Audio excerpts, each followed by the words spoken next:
예, 제가 읽은 책 가운데요, 평생 감사라고 하는 책이 있습니다. 그 책에 보니까 당신은 감사해야 될 이유가 있는 사람입니다라는 글이 나오는데요. 제가 일부분만 소개해 드리겠습니다. 지금 당신의 집에 전기가 들어온다면 세상에 전기 혜택이 없는 20억이 넘는 사람들보다 감사할 이유가 있는 사람입니다. 또 집에 식수 시설이 되어 있다면 그렇지 못해서 아무 물이나 마시는 10억이 넘는 사람들보다 감사할 이유가 있는 사람입니다. 하루에 1,000원 이상으로 생활하고 있다면 1,000원 미만으로 살고 있는 12억 명의 사람들보다 감사할 사람입니다. 또 하루 한 끼라도 따뜻한 음식을 먹을 수 있다면 8억 명의 영양실조로 고통받는 사람들보다 감사할 이유가 있는 사람입니다. 오늘 아침 일어났을 때 당신의 몸이 건강하다면 이번 주를 넘기지 못할 100만 명의 환자들보다 감사할 이유가 있는 사람입니다. 체포와 협박, 학대와 고문, 그리고 죽음의 두려움이 없이 교회에 나갈 수 있다면 당신은 이 세상의 30억의 사람들보다 감사할 이유가 있는 사람입니다. 만일 냉장고에 음식이 있고 당신의 몸에 옷이 걸쳐져 있다면 또 잠을 잘 수 있는 집이 있다면 이 세상 45억의 사람들, 75% 되겠죠? 사람들보다 더 감사할 이유가 있는 사람입니다. 당신의 은행에 그리고 지갑에 약간의 돈이 있고 어딘가 작은 접시에 동전을 모아놓았다면 이 세상에 4억 8천만 명, 그러니까 8% 안에 드는 감사할 이유가 있는 부자들이십니다. 지금 여러분이 손에 성경을 가지고 있고 성경을 읽을 수 있다면 읽을 줄 모르는 이 세상의 20억 명의 사람들보다 더 감사할 이유가 있는 사람입니다. 저는 하나 덧붙이고 싶습니다. 당신이 지금 구원받은 하나님의 자녀라면 이 세상 사람들로 분류되지 아니하고 하나님의 아들이라는 또 예수 그리스도의 신보라는 놀라운 축복을 받은 적은 무리이기 때문에 정말 감사해야 됩니다. 저는 이 글을 읽으면서요, 숫자 하나하나에 놀랐을 뿐만 아니라요, 제가 얼마나 부유한 자인지 또 얼마나 감사해야 될 자인지 생각하게 되었습니다. 여러분, 감사라는 단어가 영어로 뭐죠? 다 아시잖아요. 땡크잖아요. 땡크, 그죠? 중국어로는 쉐쉐라고 하죠. 네, 땡크잖아요. 근데 이 단어는요, 생각하다, think라는 단어에서 동일한 어근에서 나왔습니다. 여러분이 조금만 생각한다면 감사할 일이 얼마나 많은지 몰라요. 여러분, 우리가 지금 살아있다는 것 자체만으로 감사하셔야 됩니다. 왜냐하면 여러분 생각해 보세요. 기적이에요, 기적. 여러분의 심장이 하루에 10만 번 이상 뛰고 있습니다. 여러분이 말로 심장 뛰어 해서 심장 뛰고 있나요? 여러분 폐가요, 하루에 2만 3천 번 이상 호흡하고 있습니다. 폐에게 호흡해 하고 있는 분 있으십니까? 심장과 폐는 저절로 움직이고 있죠. 생명 현상을 누군가가 지금 통제하고 있다는 뜻입니다. 또 제가 어떤 책에 보니까요, 여러분이 소변을 누시잖아요. 소변 한 방울이 나오기까지의 과정이 얼마나 놀라운지 몰라요. 제가 그거 보면서 알렐루야 이렇게 얘기할 수밖에 없었습니다. 놀랍고 신비한 작용을 통해서 만들어집니다. 이러한 것들을 생각만 하더라도요, 우리에게 생명을 주시고 호흡을 주장하시며 우리를 돌보신 하나님께 얼마나 감사해야 하는지 모릅니다. 그 성경은 그래서 생명의 원천이 주님께 있다고 말씀하십니다. 우리가 그분 안에서 살며 움직이며 존재하고 있다고 성경은 말씀하고 있습니다. 여러분, 그 한 달에 전기료, 가스비 얼마 정도 내세요? 요즘 겨울철이니까 저는 저희 집에 대략 한 20만 원 정도 나오더라고요. 20만 원 정도? 절약한다 하더라도요. 1년에 대략 200만 원 정도 나와요. 근데 365일 하루도 쉬지 않고 여러분이 사용하고 있는 햇빛, 값을 계산해서 하나님께서 고추젓을 발부하신다면 그 막대한 사용료를 낼 수 있는 분이 얼마나 되실까요? 또 여러분이 호흡하는 산소 어떠십니까? 교통사고가 나가지고요, 병원에 실려온 사람에게 산소통 가지고 와서 인공호흡기 씌우잖아요. 비용이 얼마인지 아세요? 제가 물어봤어요. 사흘에 100만 원입니다. 그러니까 하루에 한 30만 원 나오는 거죠.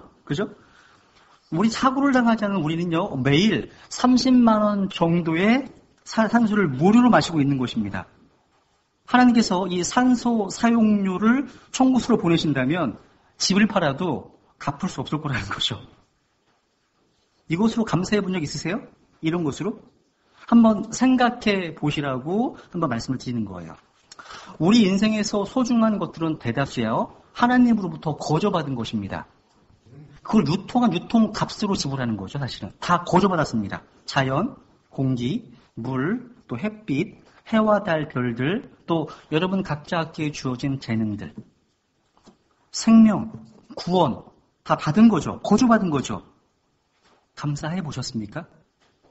아주 당연한 것인가요? 이게요?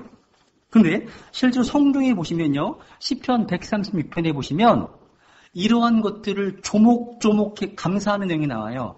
1절부터 26절까지 각 구절마다 감사가 나옵니다. 감사가 나와요. 그러니까 이 시편 136편의 시편 기자는요. 감사로 충만한 사람이었다는 거죠. 무엇을 감사합니까? 하나님의 선하심과 긍휼하심, 그분의 구원하심, 인도하심, 돌보심, 창조의 위대하심 이런 내용을 들어서 조목조목 감사하고 있습니다. 한번 감사해 보세요. 저는 이렇게 감사가 넘치는 삶을 살고 있는가? 참 부끄럽게 만드는 시편이었습니다. 그래서 2014년 가보년이 시작된 지 이제 벌써 19일이 지났습니다. 그래서 여러분은 감사로 충만한 삶을 살고 계시는지, 그래서 우리 모두가 이 감사가 충만한 감사의 사람들이 되기를 바라는 마음에서 이 설교를 준비하게 되었습니다.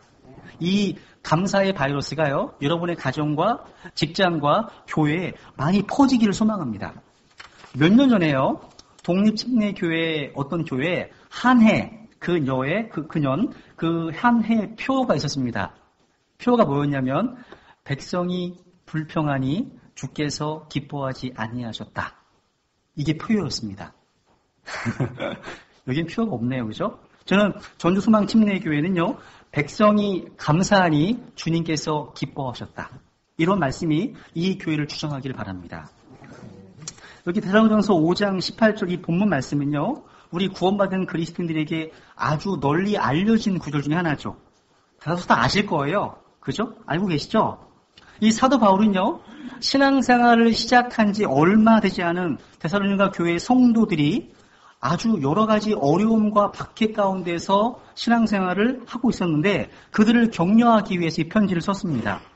특별히 바울은요. 정상적인 그리스도인의 삶, 건강한 그리스도인의 삶, 이 삶이 어떠해야 하는지 함께 나누고 있다는 거죠. 본문에서는요, 특히 감사의 근거와 또 감사의 이유와 감사의 내용에 대해서 말씀하고 있습니다. 제가 감사라는 주로 설교를 준비하면서요, 항상 그렇게 했던 것처럼 이 감사라는 단어를 성경에서 다 찾아보기 시작했습니다. 그런데 감사가 처음으로 언급되어 나오는 곳이 바로 레위기 7장이었습니다. 그래서 이 레위기 7장을 계속 읽다 보니까요, 오늘 본문 말씀을 잘 조명해주고 있습니다. 그래서 이 레위기 7장 말씀을 같이 비교해 가면서 한번 살펴보려고 하는 것입니다. 첫 번째, 먼저 감사의 근거입니다. 감사의 근거. 감사의 근거는요, 우리가 그리스도 예수님 안에 있다는 것입니다. 18절에 모든 일에서 감사하라. 이것은 그리스도 예수님 안에서, 그리스도 예수님 안에서 너희에 대한 하나님의 뜻이니라. 그리스도 밖에 있던 죄인들이 예수 그리스도를 믿고 그리스도 안에 들어왔다는 그 사실, 그 놀라운 사실이 우리가 감사해야 될 근거가 된다는 것입니다. 사도 바울은요, 로마서 1장에서 구원받지 못한 자들의 특징을 열거하면서 그 중에 하나가 하나님께 감사하지 않는 것, 이렇게 기록하고 있습니다. 감사하지 아니하고 악의와 시기 가운데 서로 미워하며 살던 죄인들이 우리 구원자이신 하나님의 친절과 사랑으로 말미암아 예수 그리스도의 십자가로 구원을 받게 되므로 감사하는 자가 되었다는 것입니다. 이것은요, 레위기 7장에서 왜 감사의 희생물이 어떤 헌물? 화평 헌물을 말씀하실 때 나오는지 일맥상통합니다. 레위기 7장에 보시면요, 감사의 희생물이 일종의 화평 헌물이었습니다. 왜 그들이 감사하고자 할 때 화평 헌물을 드립니까? 그것은 구원받지 못한 죄인이요 예수 그리스도의 십자가를 통해서 하나님과 화평을 이루게 하신 이 사실이야말로 놀라운 감사의 제목이었기 때문입니다. 레위기 7장 14절에 보시면 감사의 희생물은요 화평 헌물의 피를 뿌림으로 드려져야 했습니다. 이것은 우리의 모든 감사가 우리의 죄들로 인해서 흘리신 예수 그리스도의 그 보배로운 피의 근거임을 보여주는 것입니다. 감사는 나의 죄들이 이미 용서되었기 때문에 예수 그리스도의 보혈로 우리의 구원이 영원히 보장되었기 때문에 가능한 것입니다. 그 구원의 선물 때문에 이후에 닥치는 그 모든 것에 대해서도 감사하는 자가 될 수 있다는 것입니다. 여기 계신 모든 분들은 다 예수 그리스도의 보배로운 피로 말미암아 거룩하신 하나님과 화평을 이루셨습니까? 모두가 다 그리스도 예수님 안에 계십니까? 그렇다면 이제 이후에 여러분에게 닥치는 모든 일들로 인해서 그리스도 예수님 안에서 바라보십시오. 그러면 모든 일에 감사할 수 있습니다. 여러분 성경에서 가장 많이 나오는 단어가 뭔지 아십니까? 전치사 인이에요. 인. 아내입니다. 아내. 가장 많이 나와요. 바울서에서 가장 많이 사용되는 표현 중에 하나가 그리스도 예수님 안에서, 그리스도 예수님 안에서라는 표현입니다. 왜 반복할까 이 표현을요? 바울이요? 자기 자신이 그리스도 예수님 안에서 구원받아서 새로운 창조물이 되었기 때문입니다. 바울은 어느 날 예수님을 만나면서부터 하나님께서 죄인된 자신을 그리스도 예수님 안에서 받아주셨음을 체험하게 되었습니다. 그리스도 예수님 안에서 하나님의 사랑을 발견했고 새로운 인생의 목표를, 새로운 삶의 목표를 발견하게 되었습니다. 그리스도 예수님 안에서 썩지 않고 더럽지 않고 사라지지 아니하는 저 하늘의 놀라운 상속 유업이 준비되어 있습니다. 또 그리스도 예수님 안에서 우리를 날마다 인도하십니다. 하나님께서. 우리의 상황과 환경은 달라질 수 있습니다. 내 주변의 사람들 달라질 수 있습니다.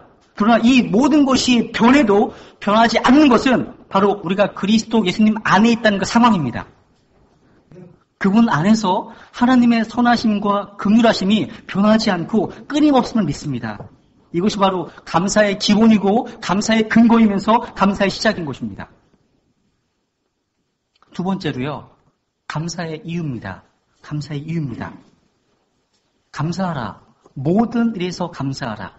이것은 바로 하나님의 명령이고 하나님의 뜻입니다. 여기서 감사하라는 말이요. 명령형으로 쓰였다는 사실에 주목해 보세요. 살인하지 말라. 간음하지 말라. 도둑질하지 말지니라. 이것이 이런 계명이 명령인 것처럼요. 모든 일에서 감사하라. 감사하라. 이것도 역시 명령입니다. 생각해 보셨습니까? 명령은 순종되어야 됩니다. 감사하라는 것이 명령이라면요. 감사해도 좋고 안 해도 좋은 것이 아니라 반드시 감사해야 합니다. 날마다 감사해야 됩니다. 즉 바울 사도는요. 감사하라는 명령을 통해서 우리에게 의지적 순종을 요청하는 것입니다. 감사하는 삶이야말로요. 하나님께서 우리에게 기대하시는 삶의 모습이기 때문입니다. 그런데 우리 주위에는요. 감사하라는 그 하나님의 명령에 순종하지 못하게 하는, 즉 감사의 삶을 방해하는 것들이 있어요. 많이 있어요. 대표적으로 몇 가지만 정리해 볼게요. 감사를 방해하는 것입니다. 여러분 다 연관됩니다. 이 주제와. 첫 번째, 반복적인 일상적인 삶 때문에, 그러니까 반복되는 일상적인 삶 때문에 감사하지 못합니다. 이게 무슨 말이에요? 예를 들어 보겠습니다. 출애굽기에 보시면요. 하나님께서 이집트에 10가지 재앙 내리시죠. 그 중에 하나가 어둠의 재앙입니다. 어둠의 재앙. 어둠의 재앙 기억하세요? 사흘 동안에요. 이집트 땅에요. 캄캄한 어두움이 있습니다. 사흘 연속해서. 해가 뜨고 지고 해가 뜨고 지던 일상적인 모습에서 갑자기 해가 안 뜨네? 해가 안 떠요. 아침 6시가 돼도 동력이 밝아올 시간 되었는데도 불구하고 세상은 여전히 칠흑같이 어둡습니다. 정오가 지나도 3시, 4시, 5시, 6시가 돼도 마찬가지였습니다. 어떤 사람들은 드디어 말씨가 왔구나. 소리치기 시작했고요. 여기저기서 통곡의 소리가 들려옵니다. 밤인지 아침인지 구별할 수 없는 어둠 속에서 참회의 눈물을 흘리기 시작합니다. 어떤 사람은 공포에 떨고 있습니다. 그러는 가운데 사흘이 지났습니다.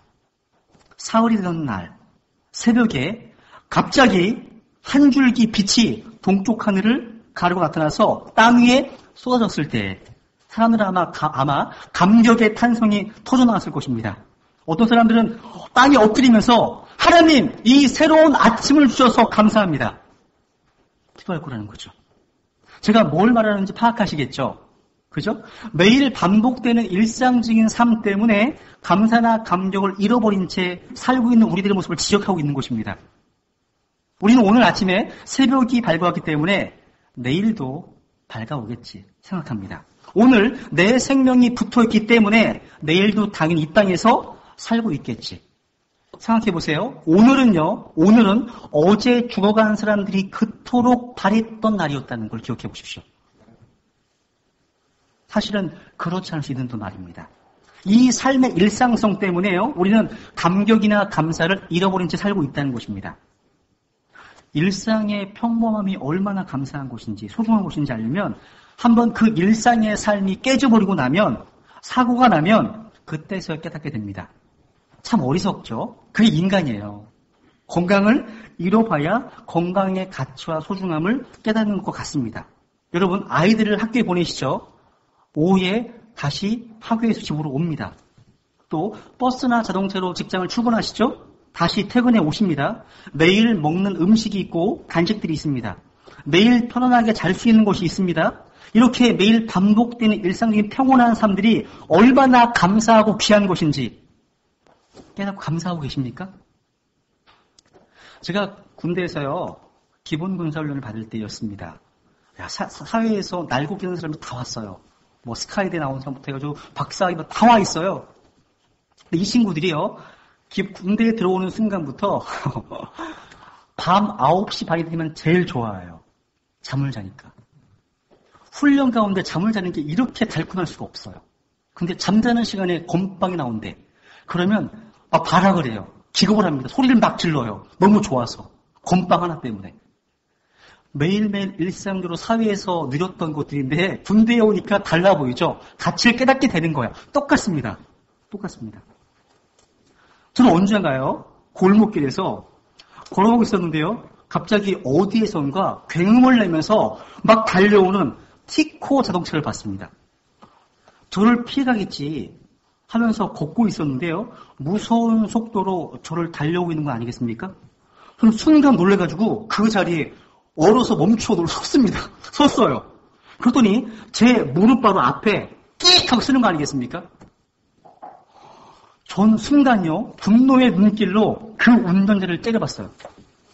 조그만 골목길에서 위험할 정도로 과속하는 그 운전자를 향해서 분노가 막 침이 이제 오르는 거예요. 어떻게 얘기는 못하겠고 그리고 나서 집에 와서 생각해보니까 하나님께 감사가 됐어요. 만약 그 운전자가 브레이크를 안 밟았다면 저는 여기에 서 있지 못해요. 서 있지 못합니다. 일상적으로 걸어가는 길이었지만 제가 평온하게 걷고 있다는 것 자체가 얼마나 감사한지 깨닫게 되었습니다. 두 번째, 감사를 왜 방해할까요? 뭐가요? 두 번째, 욕심 때문입니다. 욕심 때문에 감사를 못해요. 우스갯소리요. 사람의 욕심이 너무나 높아서 하나님조차도 사람의 욕심을 채울 수가 없다고 합니다. 절대로 채울 수 없는 것이 인간의 욕심입니다. 그래서 세계에서 가장 부유한 록펠러에게요. 기자가 가서 물었다고 하잖아요. 당신은 이제 얼마나 돈을 더 벌면 만족하시겠습니까? 기자가 하는 말, 그 록펠러가 하는 말. 조금 더요. 조금 더요. 사람은요, 어떤 것들을 간절히 원하다가 그것을 소유하게 되면 만족하고 감사하는 것이 아니라요, 또 다른 걸 더 원하게 돼 있습니다. 이게 인간의 욕심이에요. 그러다가 불행해집니다. 하나님의 은혜를요, 한순간 불평으로 바꾸어 놓는 것이 욕심입니다. 그래서 야고보 사도는요, 야고보서 1장에서 이렇게 말씀하십니다. 욕심이 잉태하면 죄를 낳고 죄가 완료하면 사망을 낳느니라. 그러니까 지나친 욕심은요, 불행을 자초하는 원인이 된다는 거예요. 여러분, 사회학자들의 분석에 따르면요, 이거 재미나게 읽은 글인데요. 1950년대에 지구촌 사람들에게 필요한 생필품은 72가지였대요. 근데 절대 필요한 생필품은, 필수품은 18가지였다고 그래요. 얼마 안 되죠? 근데 2014년대, 지금 이 시대를 살아가는 현대인들의 생필품은요, 500가지 이상입니다. 그리고 꼭 필요한 필수품만 하더라도요, 50가지 넘는다고 그럽니다. 여러분들이 50년, 60년 전 사람보다 더 행복하십니까? 요즘 경제적으로 많이 어렵다고들 하잖아요. 근데 여러분, 30년 전, 40년 전과 비교했을 때 우리의 삶은요, 의식주 모든 면에서 지금 풍족함을 누리고 살고 있습니다. 승용차 다 갖고 계시죠? 그죠? 핸드폰 다 갖고 계시잖아요. 아이들까지 다 있지 않으세요? 휴대폰 다 있으시죠? TV도 집에 다 있으시죠? 벽걸이형에다 다 있으시잖아요. 그죠? 뭐 디카에 에어컨에 세탁, 김치냉장고 다 있으시잖아요. 우리가 이런 시대에 살고 있습니다. 근데 우리가 이전에 가난하고 헐벗었던 그러한 옛날 사람들에 비해서 더 행복하십니까? 현실은 아닌 것 같아요. 전 세계에서 가장 행복한 나라 1위. 방글라데시. 어떻게 하셨어요? 방글라데시. 행복지수가 1위입니다. 그러니까 행복은요, 소유의 크기에 비례한 것이 아닙니다. 자신에게 있는 작은 것에 만족하고 감사하는 사람은 행복하게 느낍니다. 자신에게 없는 것을 끝없이 욕심내면 불행하게 돼요. 첫 번째로 반복된 일상적인 삶 때문에 감사하지 못합니다. 두 번째, 욕심 때문에. 세 번째, 비교의식 때문이에요. 비교의식은요, 다른 각도에서 보면 욕심의 또 다른 측면이기도 해요. 상대방과 나를 끊임없이 비교하면서 우월감으로 교만하든지 열등감으로 사로잡혀서요, 자기 비하에 빠지기도 해요. 좀 많이 봤습니다. 어느 경우에도요, 감사하지 못하기는 마찬가지더라고요. 비교의식은요, 우리를 상대적 빈곤감으로 빠지게 합니다. 누군가가 나보다 더 많은 재물을 가지고 있어요. 더 좋은 아파트에 살고 있어요. 더 좋은 학벌을 가지고 있습니다. 더 많은 재능을 가지고 있습니다. 이걸 비교하기 시작하면 감사는 사라지고요, 불행의 늪에 빠지기 시작합니다. 비교의식과 열등감은요, 우리를요, 파멸로 치닫게 만듭니다. 사탄은요, 끊임없이 비교를 통해서 우리를 시기심의 노예로 전락시켜서 비참하게 만듭니다. 인생을 비참하게 만드는 것은요, 비교로부터 오는 것이에요. 비교는요, 인간이 선택할 수 있는 가장 어리석은 행동입니다. 감사하지 못하는 거예요. 여러분, 하나님께서요, 여러분 각자에게 주신 것들에 집중해 보세요. 거기 감사해 보세요. 이게 참 특이한 게요, 창세기를 제가 읽다가 희한하더라고요, 우리 인간이. 하나님께서 아담과 이브를 창조하시고 난 다음에 에덴 동산에 있는 모든 것들을 다 먹으라고 선물을 주셨죠. 그런데 이브는요, 하나님께서 한 가지 딱 금하신 거 가지고 불평합니다. 그 한 가지 때문에. 그 한 가지 금하신 것 때문에 내가 지금 가지고 다른 모든 것들이 잠식돼 버리더라고요. 무슨 얘기인지 아세요? 10가지 가운데요, 여러분 주신 9가지가 있다면 그 9가지로 감사하세요. 여러분에게 없는 그 한 가지가 9가지를 잠식하지 못하도록 하라는 거예요. 비교하지 마세요. 저는요, 제임스 학습도 아니고요, 저는 피터 러크만도 아니고요, 저는 뭐 미국의 어떤 목사님도 아니고요, 저는 김재규 목사님도 아니고, 저는 김인규 목사님도 아니에요. 저는 저예요. 이 세상에요, 저 같은 사람은 한 사람밖에 없습니다. 이 세상에요, 여러분 같은 분들 각자 한 사람밖에 없습니다. 근데 제가 다른 사람이 되려고 하면 힘들어지기 시작하는 거예요. 하나님께서 각자에게 주신 스타일대로, 각자에게 주신 은사대로, 재능대로 주님을 섬기면 되는 거예요. 많은 분들이 다른 사람이 되려고 애를 쓰다 보니까 이게 어려우시는 거예요. 저는 저지, 저 사람은 저 사람이고, 각자 받은 대로 사역하면 하나님께서 기뻐하시는 거예요. 네 번째로 감사를 왜 못할까요? 걱정과 염려 때문에 감사를 못해요. 걱정과 염려 때문에. 누군가 이런 연구 결과를 발표했습니다. 걱정의 40%는요, 절대로 현실에서 일어날 일이 아닙니다. 걱정의 30%는요, 이미 일어나 버렸습니다. 끝났어.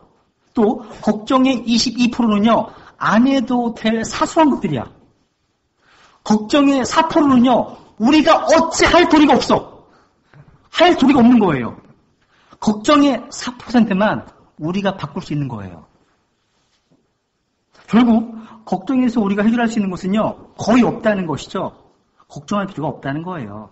근데 우리는 일상에서 쓸데없는 걱정거리들로 인생을 낭비합니다. 그래서 마태복음 6장 34절에 보시면 그러므로 내일을 염려하지 말라 말씀하시죠. 그죠?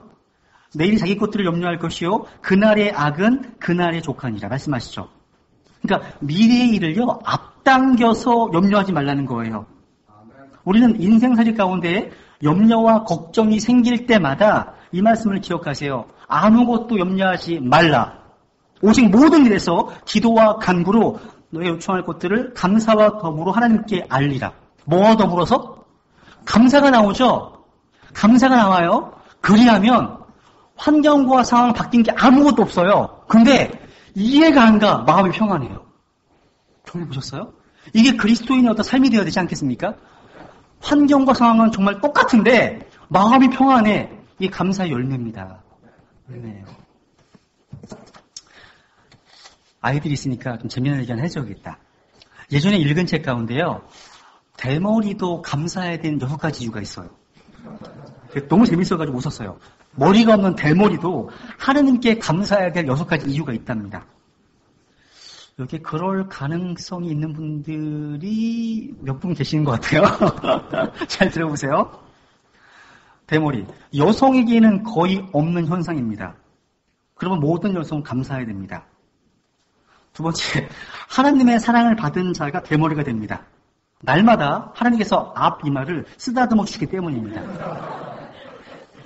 세 번째, 대머리인 사람은 얻어먹고 사는 사람이 없습니다. 여러분 인생 가운데 대머리인 사람, 대머리로 구걸하는 사람은 제가 한 사람도 못 봤어요. 이제까지. 보셨어요 혹시? 네 번째, 비교적 목회자들이 대머리인 사람이 많대요.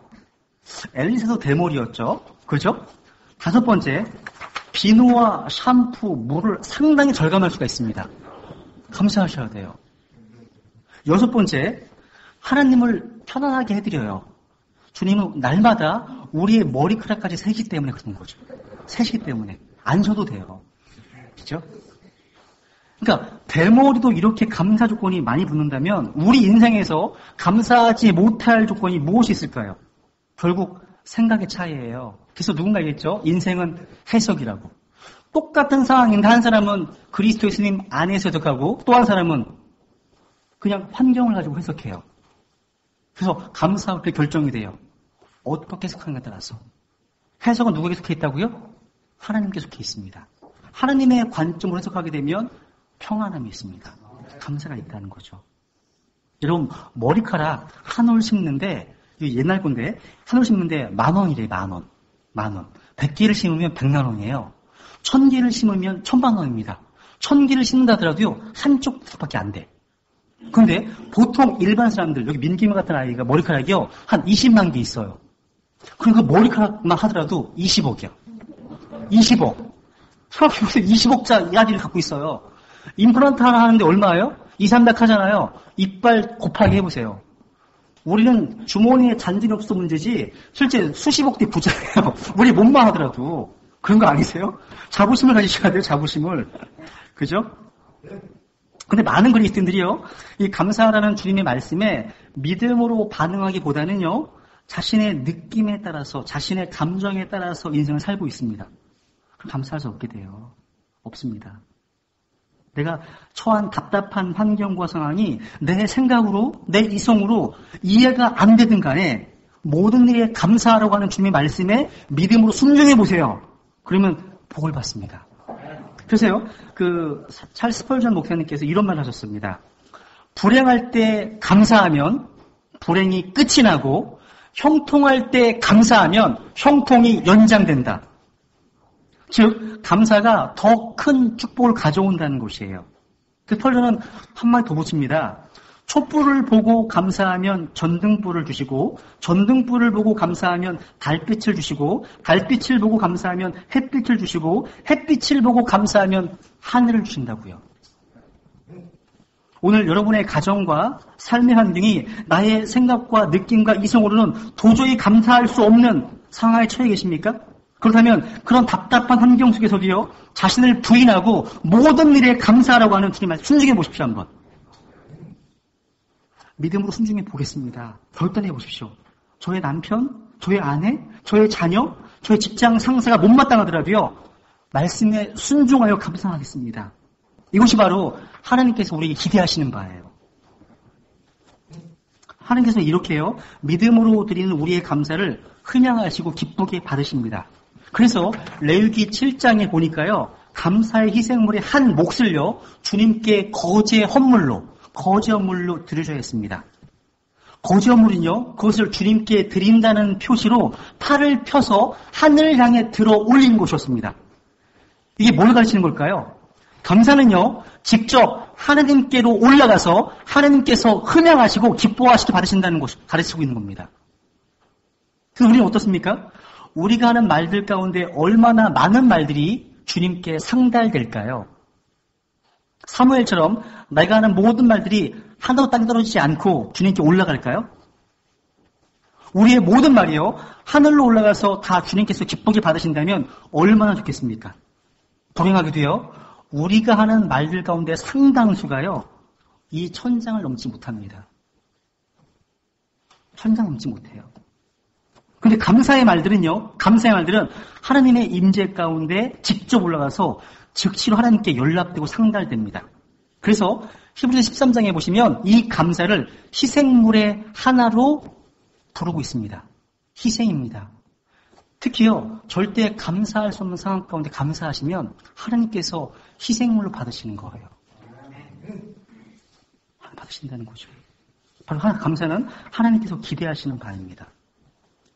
세 번째로 이제 감사의 내용입니다. 감사의 내용. 모든 일에서 감사하라. 따라해보세요. 모든 일에서 감사하라. 모든 일에서 감사하라. 이것은요, 어떤 형편에 처하든지 무슨 일이 일어나도 모든 일에 감사하라는 말입니다. 한마디로 인생의 양지에서도 인생의 음지에서도 동일하게 감사하라는 것입니다. 인생의 기쁨과 즐거움뿐만 아니라 슬픔과 괴로움 가운데서도 감사하라는 것입니다. 세상을 살다 보면요, 불쾌한 일을 경험하기도 하고 달갑지 않은 환경을 만나기도 하고 오해받기도 하고 고통스러움을 당하기도 합니다. 그 성경은 그런 것에 대해서도 감사하라고 말씀하고 있습니다. 데살로니가 교회가 바울에게서 이 편지를 받을 무렵 이 교회의 상황은요, 어떤 상황인지 아십니까? 시험과 환란의 한 복판이 서 있었습니다.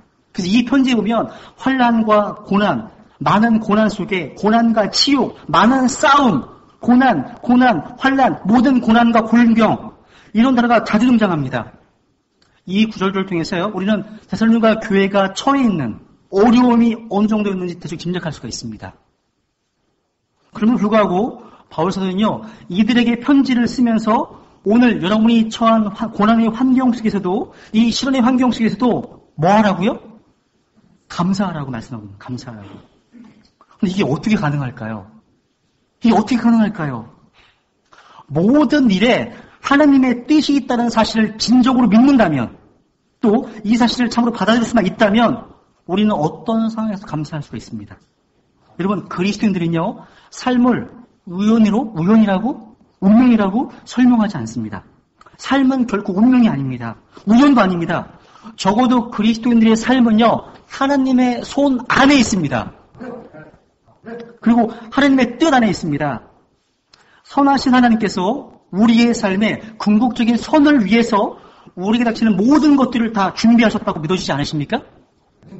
지금 당장 우리가 처한 환경이 고통이고 고난이고 어둠이고 불행이어도요, 결국 이 모든 것들이 합력해서 선을 이룰 것을 믿을 수 있다는 것입니다.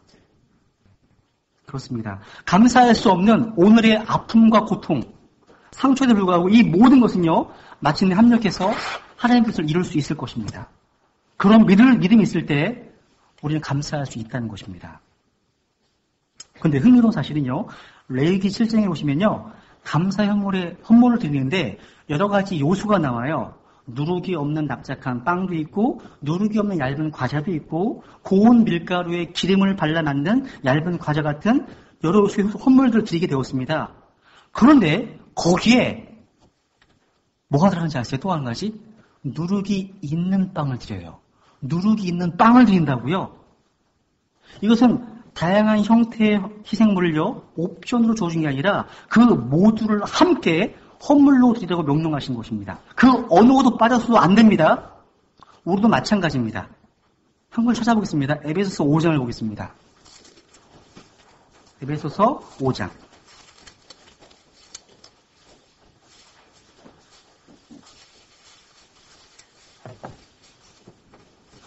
에베소서 5장 20절. 에베소 5장 20절 같이 읽겠습니다. 에베소서 5장 20절. 예, 읽겠습니다. 시작. 모든 일로 인해 우리 주 예수 그리스도의 이름으로 항상 하나님 곧 아버지께 감사하고. 뭘로 인해서요? 모든 일로 인해서. 그러니까 우리가 가장 좋아하는 것들만 선택하고 나쁜 것들을 무시해서는 안 됩니다. 모든 것으로 인해서 감사하는 것을 배워야 한다는 것이죠. 그래서 레위기 7장 13절에 보시면요. 누룩 있는 빵을 감사의 생물과 함께 드리라고 말씀하십니다. 누룩은 성경에서 거짓되고 또 순수하지 못하고 죄악된 것을 상징하죠. 항상 일관되게 부정적으로 사용됩니다. 누룩은요. 그죠? 누룩 선교회, 누룩 복음 이거 아니야.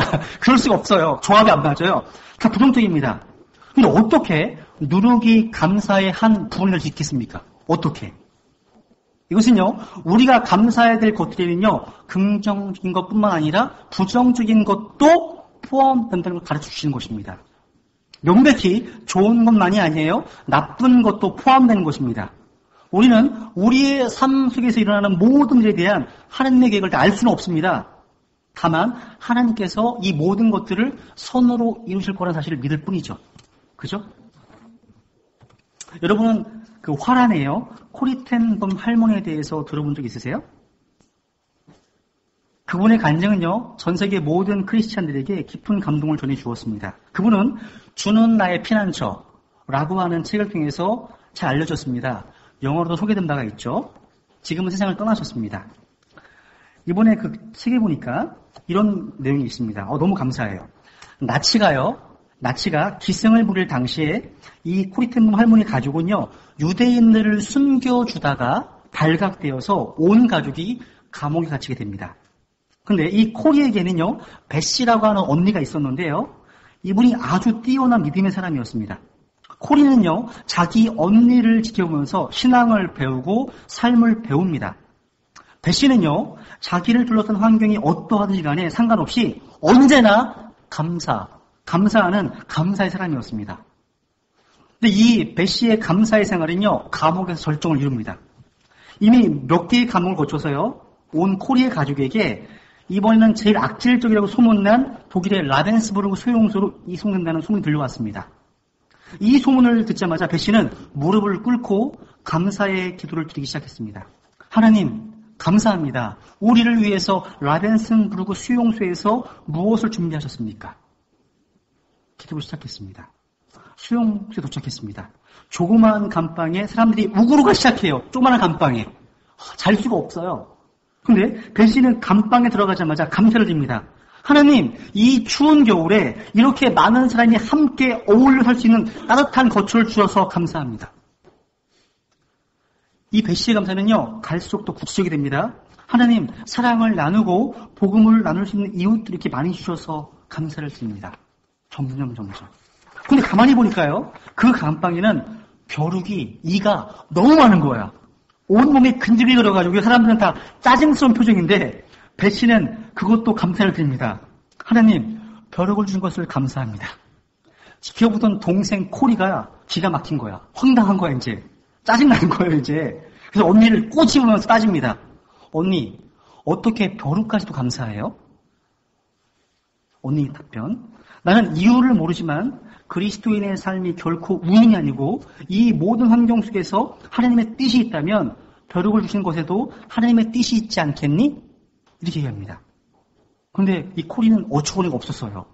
근데 며칠 지내다 보니까요, 다른 감옥들에 비해서 이 감옥은 상당히 자유가 있는 곳이었어. 자유가 있습니다. 간수가 잘 찾아오지 않기 때문이었다는 거죠. 그래서 찬송도 부르고 기도도 하는 그런 곳이었습니다. 말씀도 나눕니다. 그래서 그 감옥 안에 믿음의 모임이 만들어지기 시작했습니다.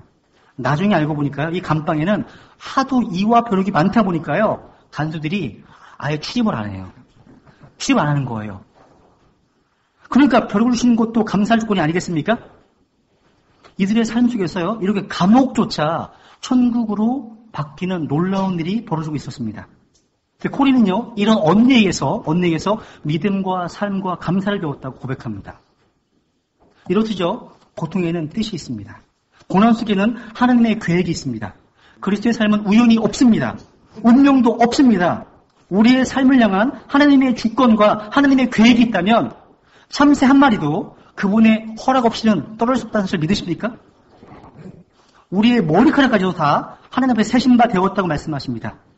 이 전능하신 하나님 앞에 우리의 삶이 알려졌다면 우리의 삶 속에 우연은 없습니다. 그러게 우리는 모든 일에 감사할 수 있는 것입니다. 어떤 책에 보니까요, 그런 게 하나 있어요. 제가 두 가지만 말씀드리고 마칠게요. 네, 과학과 성경이라는 책인데요. 어떤 과학자가요, 하나님과 기도하는, 하나님과 대화하는 글이 실려 있어요. 그래서 뭔가 봤더니요, 이 과학자가 하나님께 질문해요. 하나님은 정말 모르는 게 없으세요? 다 아세요? 한번 해보세요. 하나님께서 한번 알려줄까? 하시면서 어떤 일을 하시냐면 사람이 상상하지 못하는 일을 하세요. 네 오른쪽 심장의 세포의 수는 30몇억 몇천 몇 개가 있고 네 오른쪽 심장은 왼쪽 심장보다 좀 약간 좀 부어 있구나. 그래가지고 네 오른쪽 앞바퀴의 그 바퀴가 27%좀 더 빠져 있구나. 이런 걸 쭉 써놨는데 하나님이 너무나 놀랍게 이해가 돼요. 여러분 생각해 보세요. 여러분이 입고 있는 옷, 이 나무, 하나님이 어떤 분이신지 한번 묵상해 보세요.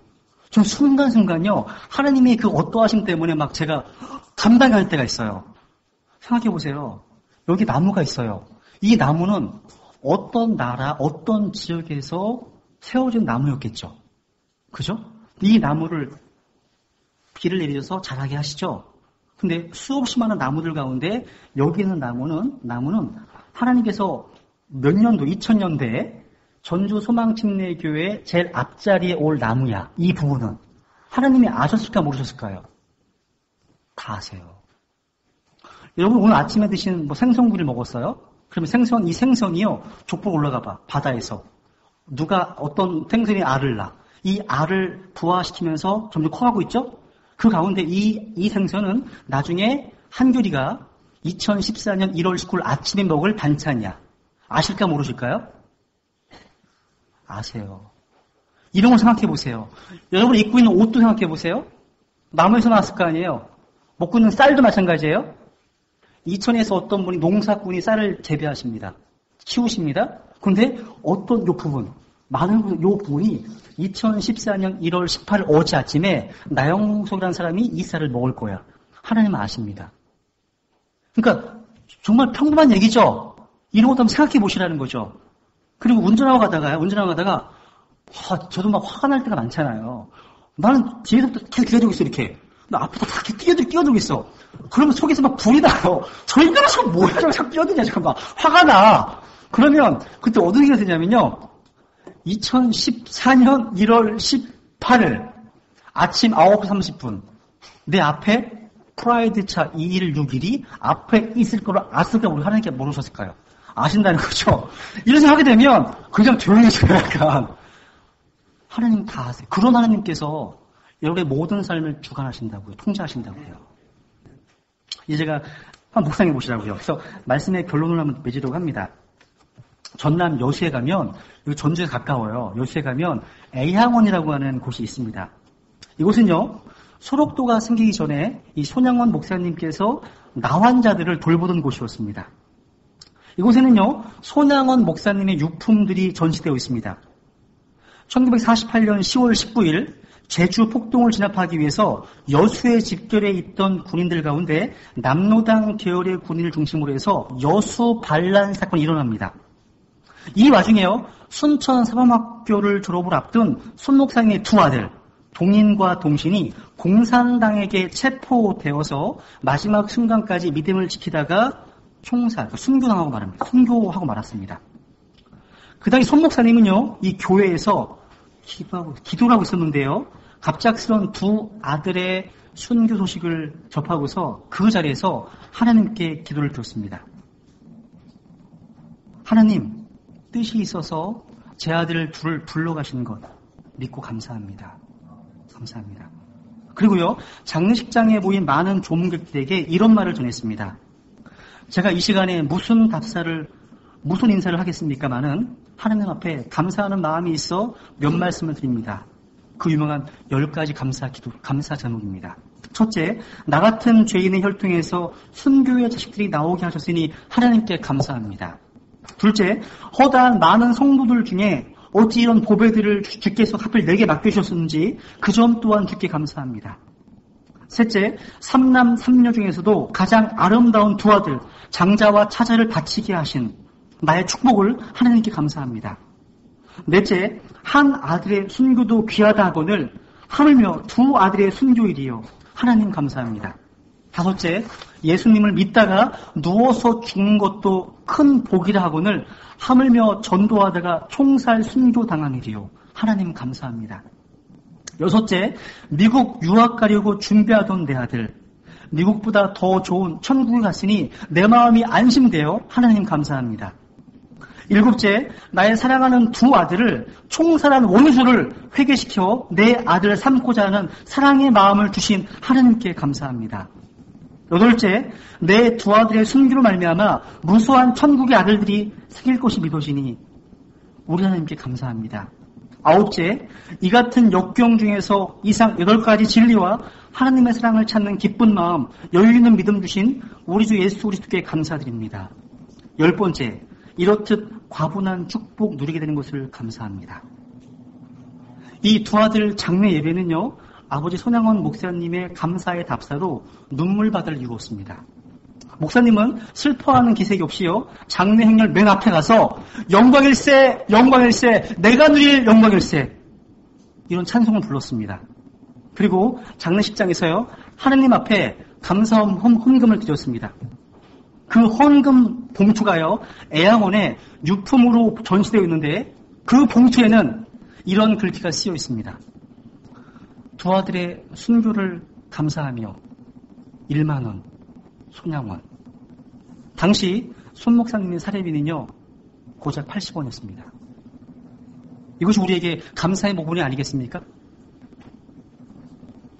기도하시겠습니다.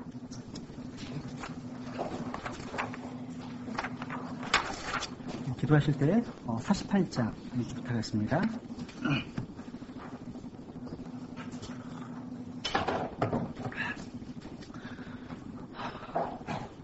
다 눈 감으시고요.